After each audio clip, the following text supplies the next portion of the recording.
Welcome back. पिछले video का second part हम यहाँ आपको दिखाते हैं। यहाँ तक हमने पिछले वीडियो में आपको बताया है, स्यूडो फोर्स की डेफिनेशन बता दी। हमने आपको दिखाया कि जो बल वास्तव में कार्य नहीं करता है और लेकिन फ्रेम के एक्सीलरेशन के कारण कार्य करता हुआ प्रतीत होता है, उसी बल को हम स्यूडो फोर्स या फिक्सियस फोर्स कहते हैं। तो इस प्रकार से अगर हम ये कहें कि प्लेन एस डैश के द्वारा जो बल ऑब्जर्व किया जाता है, जो फोर्स एक्ट करता हुआ ऑब्जर्व किया जाता है, जो फोर्स ऑब्जर्व किया जाता है, वो फोर्स क्या होगा? फिक्सियस फोर्स होगा, यानी छद्म बल होगा, जो कि वास्तव में कार्य नहीं करता लेकिन कार्य करता हुआ प्रतीत होता है। तो यही बल हमारा फिक्सियस फोर्स होगा। इस प्रकार से हम अगर लिखें कि the fictitious force which is observe by the observer in lies in frame S dash is given bye, तो फ्रेम एस डैश में लाइज करने वाले ऑब्जर्वर के द्वारा क्या बल ऑब्जर्व किया जाता है? माइनस यम ए नॉट के बराबर बल ऑब्जर्व किया जाता है, फोर्स ऑब्जर्व किया जाता है। तो ये माइनस यम ए नॉट जो फोर्स होगा, यही हमारा क्या होगा? फिक्सियस फोर्स कहा जाएगा। ठीक, तो यहाँ तक हमने लिखा है, यहाँ से लिख सकते हैं this फिक्सियस force, this फिक्सियस force, this फिक्सियस force on particle P of mass m is given by तो ये फिक्सियस फोर्स कितना होगा? F P is equal to इसका एक्सेलरेशन माइनस ए नॉट और पार्टिकल का मास यम होता है। बल कितना होगा? Fictitious force minus m a not के बराबर। ये वैल्यू हो जाएगी माइनस यम ए नॉट के बराबर। ठीक है, माइनस यम ए नॉट हो जाएगी। क्वेश्चन नंबर इसको हम मान लेंगे 1। फिक्सियस फोर्स हो जाएगा on particle of mass P, on particle P of mass m is given by F P is equal to हो जाएगा माइनस यम ए नॉट के बराबर। अब हम मानते हैं आगे, यहाँ जैसे कि हमने मान लिया है, ठीक है। अब यहाँ कंसीडर कर लेते हैं, देखिए कंसीडर करेंगे। इफ लिखेंगे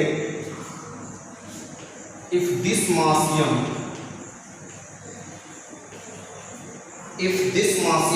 had an acceleration,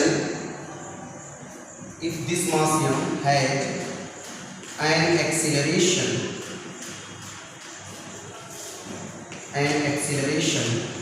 in frame, had an acceleration ai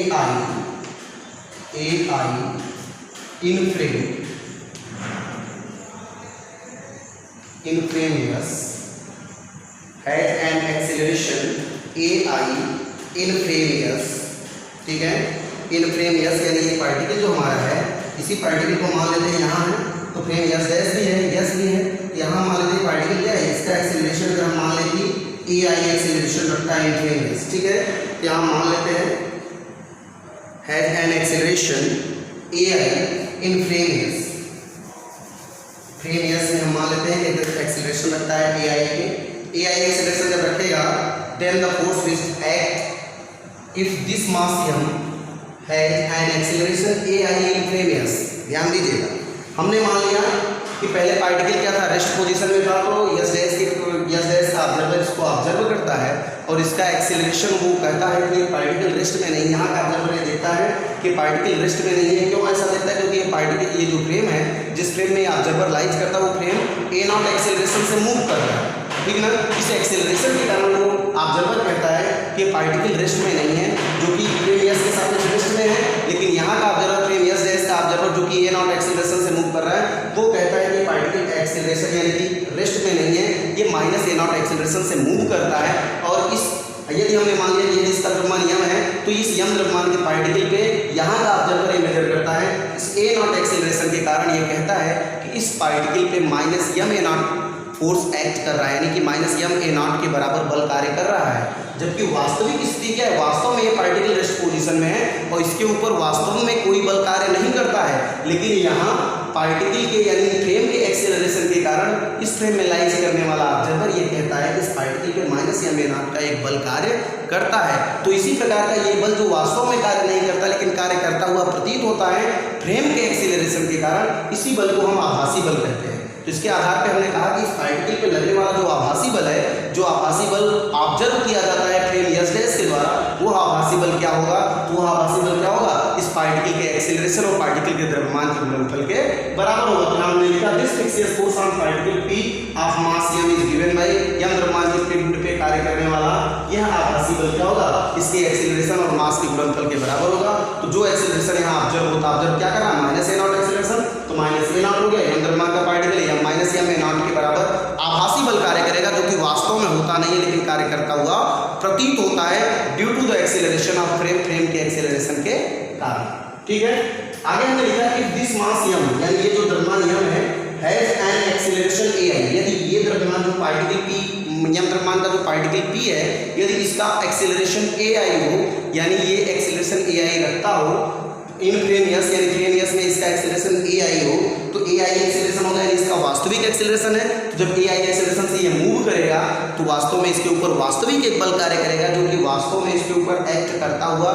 ये एक्ट करेगा। क्यों? क्योंकि इसका द्रव्यमान m है और ये वास्तव में ai एक्सीलरेशन से अगर मूव करता हो, हमने मान लिया कि यदि ये m द्रव्यमान का पिंड ai एक्सीलरेशन रखता हो इन फ्रेम यस में, तो इसके ऊपर वास्तव में कितना बल कार्य करेगा, तो वास्तविक बल इसके ऊपर क्या लागू होगा, इसके एक्सीलरेशन और मास के गुणनफल के बराबर, यानी मास हो गया m, एक्सीलरेशन कितना है, वास्तविक एक्सीलरेशन ai, तो कितना वास्तविक बल कार्य करेगा, m ai के बराबर बल कार्य करेगा। यहाँ से लिख सकते हैं, लिखा हमने this mass m has an acceleration ai in frame yes, then the force यहाँ हमने लिखा रियली वास्तविक जो बल कार्य करेगा, then the force which act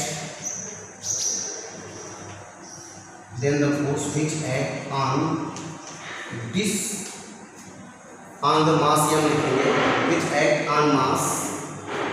this mass in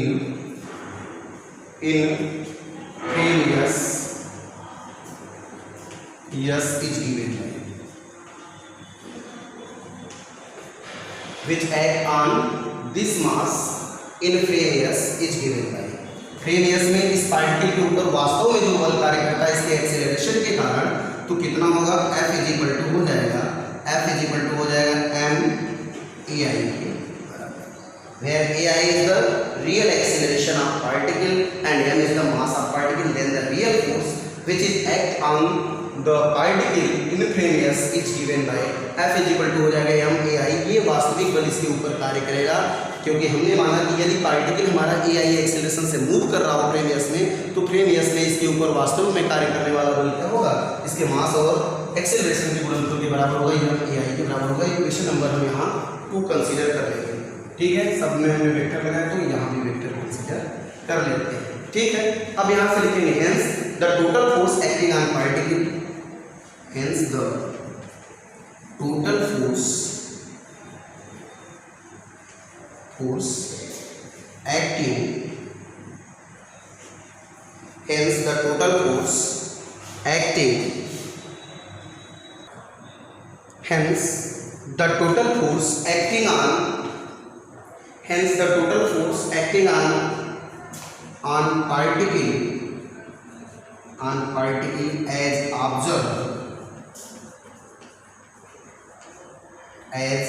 observed in frame yes dash, as observed in frame yes dash is given by, तो यहाँ टोटल फोर्स जब आप निकालेंगे तो एक बल तो ये वास्तव में उसके ऊपर बल कार्य करता ही है, और ये उसके ऊपर कार्य करने वाला आभासी बल जो फ्रेम यस डैश के द्वारा मेजर किया जाता है, तो दोनों को ऐड कर देंगे तो फ्रेम यस डैश के द्वारा ऑब्जर्व किया गया जो टोटल फोर्स होगा F dash is equal to हो जाएगा, F dash is equal to हो जाएगा, ये दोनों को ऐड कर देंगे टोटल फोर्स, तो हो जाएगा m ai minus m a naught, F dash equal to हो जाएगा m ai minus m a naught के इम्प्लाइज दैट कर देंगे, F dash is equal to आ जाएगा, F dash is equal to हो जाएगा, यहाँ से m कॉमन कर लेंगे, a i minus a not हो जाएगा यहाँ से, या इज इक्वल टू हम कर लेंगे m into a,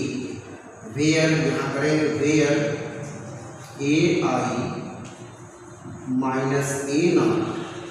is equal to हो जाएगा a के, ai minus a naught is equal to a आगे हम मान लेंगे A is the acceleration, A is the acceleration of particle as observed, A is the acceleration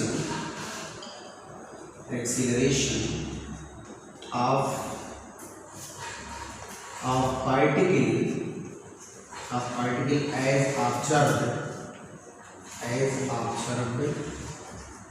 as observed in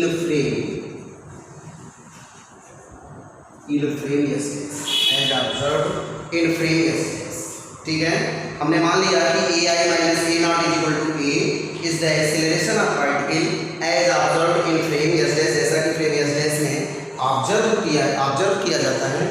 वो particle का acceleration जो कि फ्रेम एस डैश का observer वास्तव में ऑब्जर्व करता है, वो हमने मान लिया। A is the acceleration of particle as observed in frame S dash, where ai is the real acceleration of particle and a naught is the apparent acceleration of particle, which is depends on acceleration of frame of reference, जो कि acceleration of frame of reference पे निर्भर करता है। तो ये apparent acceleration है, ये वास्तविक acceleration है, और ये क्या है, ये वह acceleration है जो इनका रिजल्टेंट है यानी जो ऑब्जर्वर के द्वारा फ्रेम एस डैश के ऑब्जर्वर के द्वारा ऑब्जर्व किया जाता है। ठीक है, तो इसके आधार पे हम इक्वेशन 1, 2 और 3 के आधार पे हम कंबाइन करके लिखें तो combinedly F dash is equal to हो जाएगा M A I minus M A naught, यानी हम यहाँ से कह सकते हैं या A I minus A naught is equal to हो गया ए के, F dash is equal to हम कह सकते हैं एफ प्लस एफ पी के प्लस एफ पी, इसलिए कहेंगे क्योंकि M A is equal to होगा M A I minus M A naught, और एम ए नॉट की माइनस एम ए नॉट की वैल्यू एफ पी के प्लस एफ पी के बराबर होती है, इसलिए ऐसा करेंगे। तो कंबाइनिंग इक्वेशन 1, 2 एंड 3 हम यहाँ से लेंगे, कंबाइन कर लेंगे।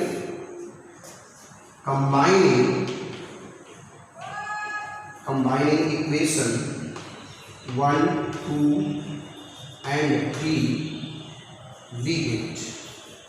1, 2 और 3 को कंबाइन करेंगे हम यहाँ लिख सकते हैं F dash is equal to हो जाएगा M A I minus m f a, F dash is equal to हो जाएगा एम इंटू ए के, या इज इक्वल टू हो जाएगा M A I minus M A not के, या इंप्लाइज दैट हो जाएगा F dash is equal to M A I की वैल्यू हो गई एफ और प्लस हो जाएगा माइनस एम ए नॉट की वैल्यू है प्लस एफ पी के, हो जाएगा plus F P. F dash is equal to यानी F dash is the force observed by observer in frame S dash, and F is the force observed by the observer in frame S, and Fp is the force which is not really act but appears to act due to the acceleration of frame। ठीक है, यानी Fp हमारा fixes force है, F हमारा force है जो कि particle पे वर्क करता है इन फ्रेम S में, and F dash is the force observed bye the observer in frame S dash. F dash वह बल है जो कि मूविंग फ्रेम के ऑब्जर्वर के द्वारा ऑब्जर्व किया जाता है, और Fp वो बल है जो कि वास्तव में कार्य नहीं करता है लेकिन फ्रेम के एक्सीलरेशन के कारण कार्य करता हुआ प्रतीत होता है। ये हमारा आ जाएगा फिक्सियस फोर्स का एक डेरिवेशन के आधार पर एक एक्सप्रेशन हमको मिल जाएगी। यहाँ से हम फिक्सियस फोर्स की गणना कर सकते हैं, या वास्तव में जो बल कार्य करता है वास्तविक बल की गणना कर सकते हैं, या जो फोर्स ऑब्जर्व किया जाता है मूविंग यानी एक्सीलरेटेड फ्रेम के द्वारा, उस फोर्स की गणना हम आसानी से कर सकते हैं। ये हमारा इक्वेशन हो गया F dash equal to F plus F T, इसको हम मान लेंगे इक्वेशन नंबर 4। ठीक है, इक्वेशन नंबर हम 4 मान लेंगे। एक एग्जांपल के द्वारा इसको हम थोड़ा सा आपको सिद्ध करके या समझाते हैं।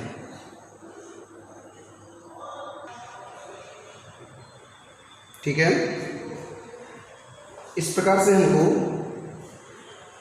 जो नेट फोर्स जो कि मूविंग फ्रेम में ऑब्जर्वर है, उस ऑब्जर्वर के द्वारा कोई पार्टिकल है जो कि फ्रेम एस में रेस्ट पोजीशन में है, या जो कि फ्रेम एस में ए आई एक्सेलरेशन से मूव करता है, उस पार्टिकल पे ऑब्जर्व किया जाता है, यानी कि ऑब्जर्वर जो कि फ्रेम एस डैश में लाइज करता है उसके द्वारा ऑब्जर्व किया गया, जो वो ऑब्जर्व करता है कि फ्रेम एस डैश में लाइज करने वाला पार्टिकल ये ऑब्जर्व करता है कि कोई पार्टिकल जो कि रेस्ट फ्रेम यस में लाइज करता है और ए आई एक्सेलरेशन से मूव करता है, उसके ऊपर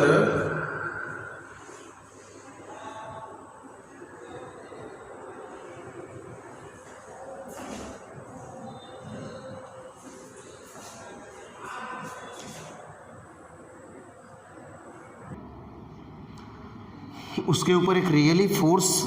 एक्ट करता है, तो यानी ऑब्जर्वर जो फ्रेम यस डैश में यानी जो मूविंग फ्रेम में लाइज करता है वो ऑब्जर्वर जो कि पार्टिकल आपका फ्रेम यस यानी रेस्ट फ्रेम में एआई एक्सेलरेशन से मूव करता है, उसके ऊपर नेट कितना बल कार्य करता है वो नेट बल ज्ञात करता है, यानी नेट फोर्स कंसीडर करता है। F dash is equal to F plus F P के बराबर एफ प्लस एफ पी, यानी कहने का मतलब है कि ये वह फोर्स जो वास्तव में उसके ऊपर कार्य करता है उसके एक्सेलरेशन एआई के कारण, और वह बल जो कि वास्तव में उसके ऊपर कार्य नहीं करता है लेकिन कार्य करता हुआ प्रतीत होता है due to the moving frame के एक्सीलरेशन के कारण, वो आभासी बल के योग के बराबर होता है। इस प्रकार से net force observe by the frame S dash observe by the observer in frame S dash is equal to हो जाता है the really force acting in frame S really force acting on particle of mass m in frame s and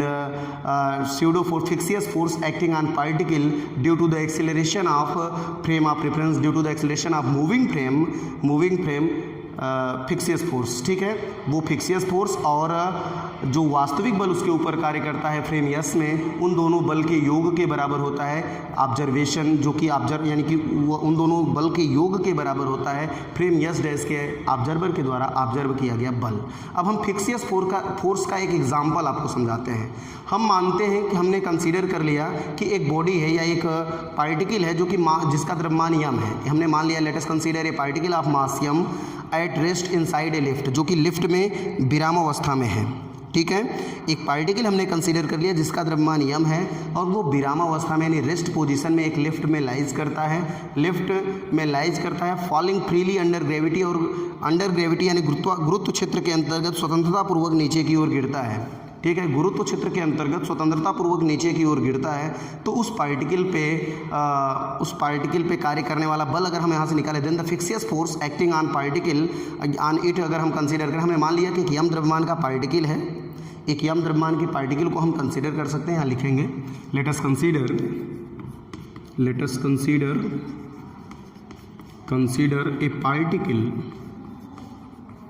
consider a particle of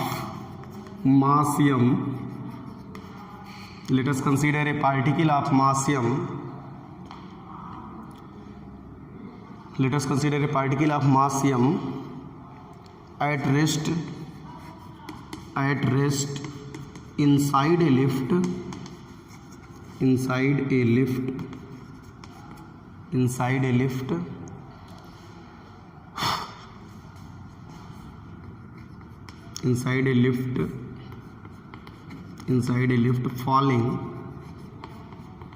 falling freely under gravity,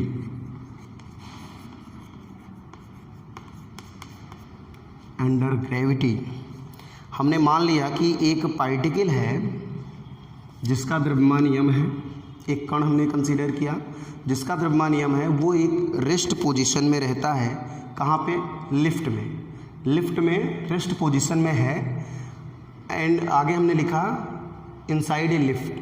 falling freely यानी और स्वतंत्रतापूर्वक गिरता है under gravity गुरुत्व क्षेत्र के अंतर्गत, यानी स्वतंत्रतापूर्वक जब गुरुत्व क्षेत्र के अंतर्गत गिरेगा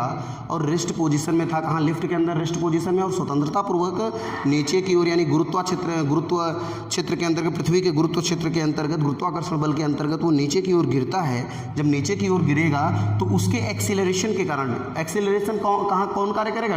एक्सीलरेशन ड्यू टू ग्रेविटी, गुरुत्वीय त्वरण के कारण, गुरुत्व क्षेत्र के त्वरण के कारण, एक्सीलरेशन के कारण उसके ऊपर एक आभासी बल कार्य करेगा। क्यों? क्योंकि पार्टिकल क्या है, रेस्ट पोजीशन में, लिफ्ट के अंदर रेस्ट पोजीशन में है, और जब लिफ्ट क्या है, फ्रीली फॉलिंग यानी स्वतंत्रतापूर्वक नीचे की ओर गिरेगा अंडर ग्रेविटी यानी गुरुत्व क्षेत्र के अंतर्गत स्वतंत्रतापूर्वक नीचे की ओर आएगा, तो जो पार्टिकल है जो रेस्ट पोजीशन में लाइज करता है, इस फ्रेम के एक्सीलरेशन के कारण, लिफ्ट के एक्सीलरेशन के कारण उसके ऊपर एक आभासी बल कार्य करेगा। तो लिफ्ट जब फ्रीली फॉलिंग यानी स्वतंत्रतापूर्वक नीचे की ओर गिरेगा तो एक्सीलरेशन कहाँ से प्राप्त करेगा, गुरुत्व क्षेत्र के अंतर्गत एक्सीलरेशन उसको मिलेगा, यानी गुरुत्वाकर्षण बल के कारण जो एक्सीलरेशन गुरुत्वीय त्वरण उसमें उत्पन्न होगा, उस गुरुत्वीय त्वरण के कारण उस पार्टिकल पे एक आभासी बल कार्य करेगा। समझ रहे हैं, उस पार्टिकल पे एक आभासी बल कार्य करेगा जो कि रेस्ट पोजीशन में लाइज करता है, रेस्ट पोजीशन में है। हमने कहा late us consider a particle of mass m eight rest inside a lift, lift में रेस्ट में है, फॉलिंग फ्रीली अंडर ग्रेविटी और गुरुत्व क्षेत्र के अंतर्गत स्वतंत्रतापूर्वक नीचे की ओर गिरता है तो उसके ऊपर एक आभासी बल कार्य करेगा गुरुत्वीय त्वरण के कारण,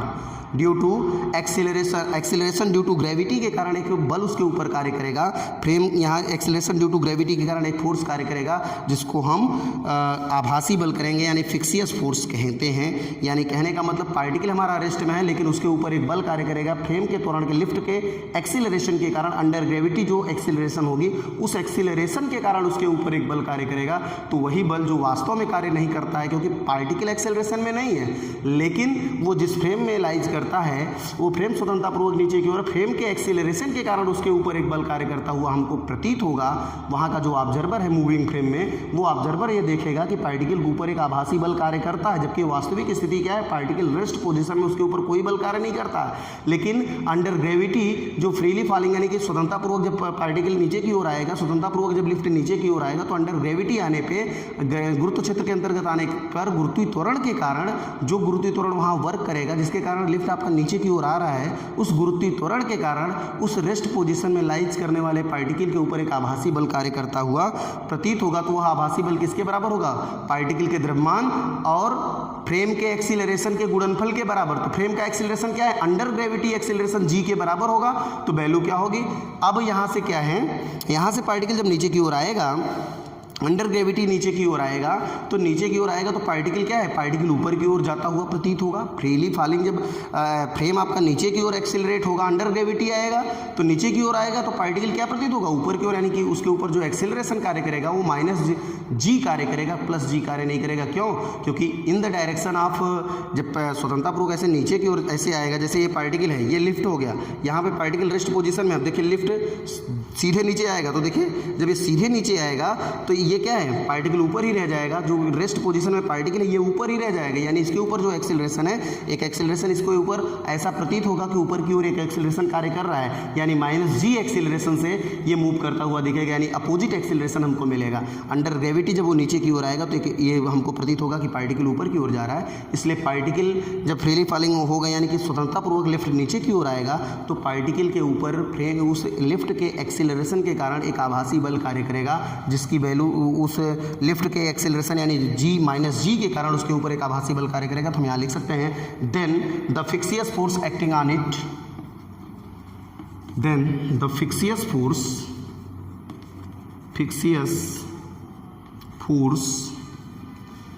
acting on it F P is equal to हो जाएगा माइनस यम जी के, इक्वेशन नंबर हम मान लेंगे 1, माइनस यम जी के हो जाएगा। यम हो गया द्रव्यमान, जी हो गया ग्रेविटेशनल एक्सेलरेशन, माइनस साइन इसलिए आएगा क्योंकि अपोजिट डायरेक्शन में एक्सेलरेशन वर्क करेगा। ठीक है, आगे हम लिखते हैं the real force acting on particle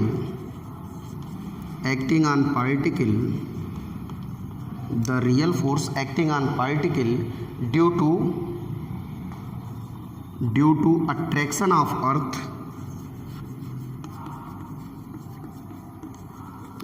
attraction of earth is given by, देखिए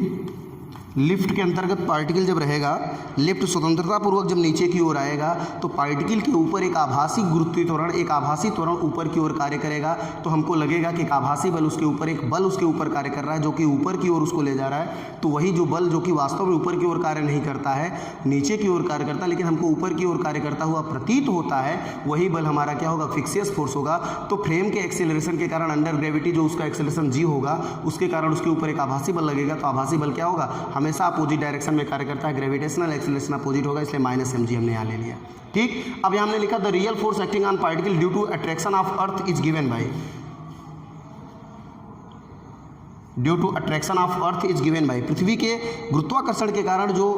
उसके ऊपर एक बल कार्य करेगा, जो रियली फोर्स एक्टिंग पृथ्वी के गुरुत्वाकर्षण बल के कारण जो एक बल, वास्तविक बल उसके ऊपर कार्य करेगा, क्योंकि उसके ऊपर देखिए पार्टिकल है, तो पार्टिकल जब नीचे की ओर अंडर ग्रेविटी मूव कर रहा है, यानी कि लिफ्ट अंडर ग्रेविटी जब फ्री स्वतंत्रतापूर्वक नीचे की ओर आएगी, स्वतंत्रतापूर्वक नीचे की ओर गिरेगी, तो उस लिफ्ट में लाइज करने वाला जो पार्टिकल है उसके ऊपर एक आभासी बल ऊपर की ओर कार्य करेगा जिसकी वैल्यू माइनस एम जी के बराबर होगी। लेकिन एक वास्तविक वास्तविक बल भी उसके ऊपर कार्य करेगा जो पार्टिकल को नीचे की ओर खींचेगा, जो कि गुरुत्वाकर्षण बल, पृथ्वी के गुरुत्वाकर्षण बल के कारण यम द्रव्यमान के पिंड के ऊपर एक वास्तविक बल कार्य करेगा जो कि पृथ्वी के द्वारा लगाया जाएगा। तो वह उस बल का मान क्या होगा, पृथ्वी के द्वारा लगाए गए बल का मान होगा वास्तविक बल F बराबर हो जाएगा मास इंटू एक्सेलरेशन। तो गुरुत्वाकर्षण बल के कारण गुरुत्वीय त्वरण m इंटू जी हो जाएगा। इक्वेशन नंबर हमारा हो जाएगा 2। ये वास्तविक बल उसके ऊपर कार्य करेगा। अब उसी मूविंग फ्रेम में, मूविंग फ्रेम कौन है, लिफ्ट, जो कि फ्रीली स्वतंत्रतापूर्वक नीचे की ओर गिरती है, उसी लिफ्ट में लाइज करने वाला जो ऑब्जर्वर है वो जब ऑब्जर्व करेगा पार्टिकल को जो कि रेस्ट पोजीशन में था, पार्टिकल जो कि रेस्ट पोजीशन में था, उस पार्टिकल की स्थिति को जब ऑब्जर्व करेगा लिफ्ट में लाइज करने वाला ऑब्जर्वर यानी फ्रेम यस डैश का ऑब्जर्वर जब ऑब्जर्व करेगा पार्टिकल की स्थिति को जो कि लिफ्ट में रेस्ट पोजीशन में रहती है, तो उस पार्टिकल के पोजीशन को जब वो ज्ञात करेगा, ऑब्जर्व करेगा, तो वैल्यू क्या मिलेगी, F dash is equal to F plus F P के बराबर होगी। यानी उसके ऊपर कार्य करने वाला रियली फोर्स वास्तविक बल और प्लस आभासी बल के योग के बराबर होगा। तो हम यहाँ से कहेंगे, यहाँ से लिख सकते हैं 10 the resultant force on the particle, 10 the resultant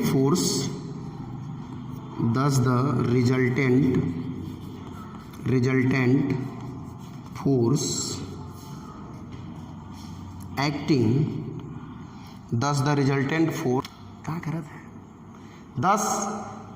the resultant force on the particle, 10 the resultant force on the particle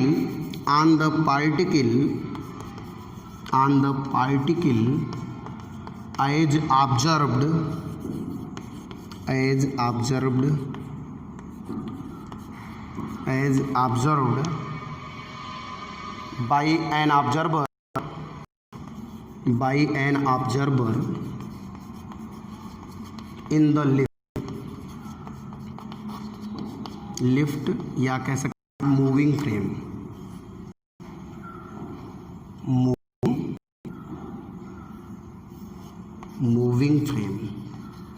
ये कह सकते हैं आप। तो लिफ्ट में ऑब्जर्व करेगा, लिफ्ट का ऑब्जर्वर मूविंग फ्रेम का एफ डैश बराबर होगा एफ प्लस एफ पी के फ्रॉम इक्वेशन 1 एंड 2 यहाँ कर सकते हैं, from equation 1 and 2 we get, समीकरण 1 और 2 के द्वारा जब हम यहाँ लेंगे F dash is equal to आ जाएगा एफ यानी M G plus F P यानी माइनस एम जी, या F dash is equal value आएगी 0, F dash is equal to value आएगी 0, यानी जो का ऑब्जर्वर है या मूविंग में जो ऑब्जर्वर लाइज करता है वो फ्रेम की स्थिति को जब देखे, यानी वो पार्टिकल की स्थिति को जब मेजर करेगा तो कहेगा कि पार्टिकल के ऊपर कोई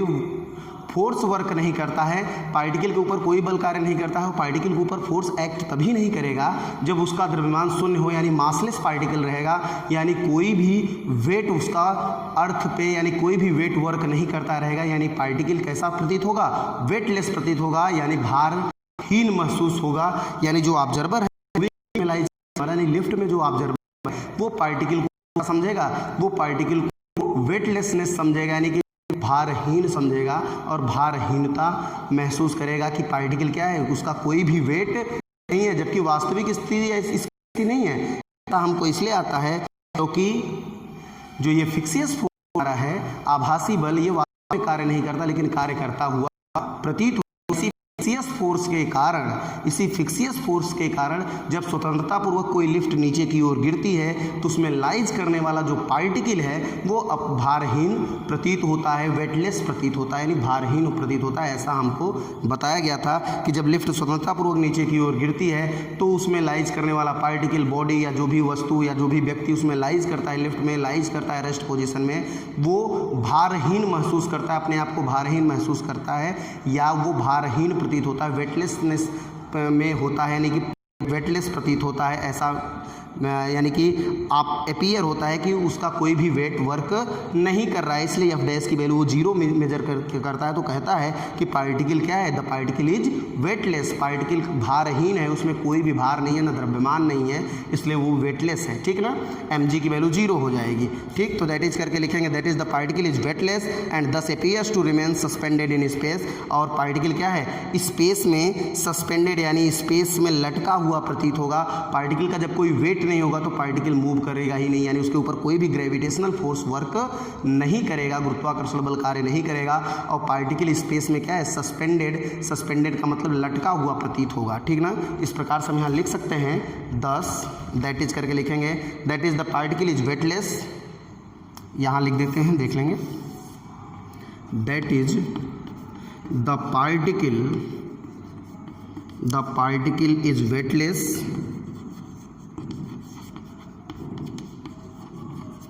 that is the particle is weightless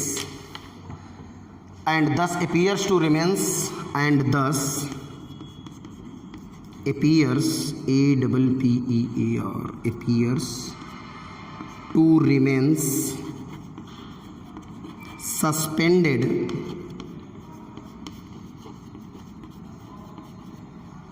appears to remains suspended in space, ऐसा हम कह सकते हैं। यानी जो पार्टिकल है वो वेटलेस प्रतीत होगा, यानी कुछ भारहीन दिखेगा। The particle is weightless, particle यानी कि जो कण है वो वेटलेस यानी भारहीन होगा। एंड दस अपीयर्स और प्रतीत होगा to remain suspended in space, और स्पेस में लटका हुआ प्रतीत होगा, ठीक है। Thus the body is unaccelerated in this frame, इस प्रकार से मूविंग फ्रेम में जो बॉडी है वो क्या है,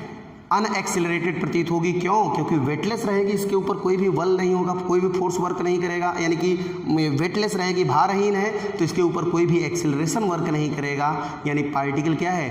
अनएक्सेलरेटेड नजर आएगी, यानी उसके ऊपर कोई भी एक्सेलरेशन वर्क नहीं करेगा, ग्रेविटेशनल एक्सेलरेशन भी उसके ऊपर कार्य नहीं करेगा, कोई भी फोर्स उसके ऊपर वर्क नहीं करेगा, तो पार्टिकल हमारा भारहीन होगा और कैसा प्रतीत होगा, सस्पेंडेड इन स्पेस, और स्पेस में लटका हुआ प्रतीत होगा। पार्टिकल हमारा स्पेस में लटका हुआ प्रतीत होगा, ठीक है। इस प्रकार से हम देखते हैं, यानी ये फिक्सियस फोर्स के आधार पे हमको मिलता है कि फिक्सियस फोर्स का ही एक उदाहरण है, यानी जब कोई भी पार्टिकल स्वतंत्रतापूर्वक, यानी कि कोई भी पार्टिकल किसी भी लिफ्ट में,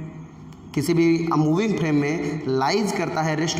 पोजीशन में होता है, और वो मूविंग फ्रेम स्वतंत्रतापूर्वक जब नीचे अंडर ग्रेविटी गुरुत्व क्षेत्र के अंतर्गत स्वतंत्रतापूर्वक नीचे की ओर गिरता है, तो उसमें लाइज करने वाला जो पार्टिकल होगा, जो बॉडी होगी, वो वेटलेस नज़र आएगी, भारहीन नज़र आएगी और स्पेस में लटकी हुई प्रतीत होगी। यानी कहने का मतलब है कि वो जो बॉडी होगी वो अनएक्सेलरेटेड नज़र आएगी। कब? जब अंडर ग्रेविटी